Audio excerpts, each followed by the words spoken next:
धारा 39 बालबालिकाको हक। के पर्छन् त बालबालिकाको हकमा? नेपालको संविधानले के कितान गरेको छ? सरसर्ती हेरौँ है।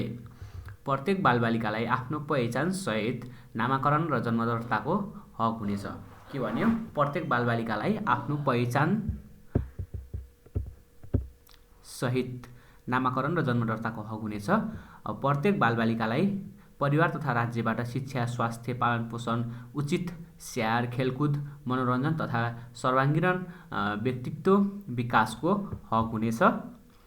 प्रत्येक बालबालिकालाई प्रारम्भिक बाल विकास तथा बाल सहभागिताको हक हुनेछ। कुनै पनि बालबालिकालाई कलकारखाना, खानी वा यस्तै अन्य कुनै जोखिमपूर्ण काममा लगाउन पाइने छैन।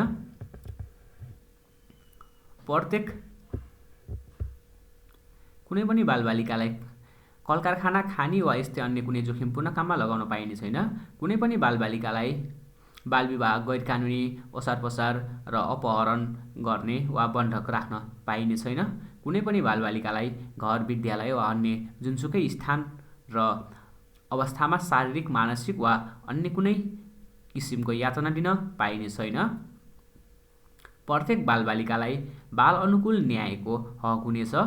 असहाय, अनाथ, अपाङ्गता भएका, द्वन्द्वपीडित, विस्थापित एवं जोखिममा रहेका बालबालिकालाई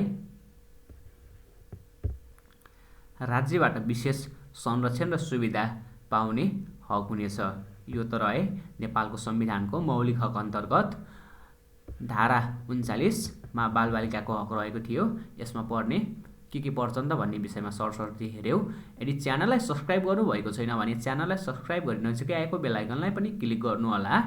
र टिकटकमा हेरिराख्नु भएको साथीहरूले यदि युट्युबमा गएर हेर्न मन छ भने हामीले निरन्तर रूपमा लोकसेवामा आधारित रहेर अथवा अन्य लोकसेवाले बारम्बार सोधिराख्ने किसिमका भिडियोहरू निर्माण गर्नेछौँ र लोकसेवाले निकाल्ने नोटिसहरूले पनि हामी समावेश गरेर प्रस्तुत गर्नेछौँ। र यदि टिकटकमा हेरिराख्नु भएको छ भने हाम्रो युट्युब च्यानलमा गएर पनि हेर्न सक्नुहुनेछ भन्दै आजको भिडियोबाट बिदा चाहन्छु। र टिकटकमा हेरिराख्नु भएको साथीहरूले फलो गर्न पनि नभुल्नुहोला। हस्, धन्यवाद।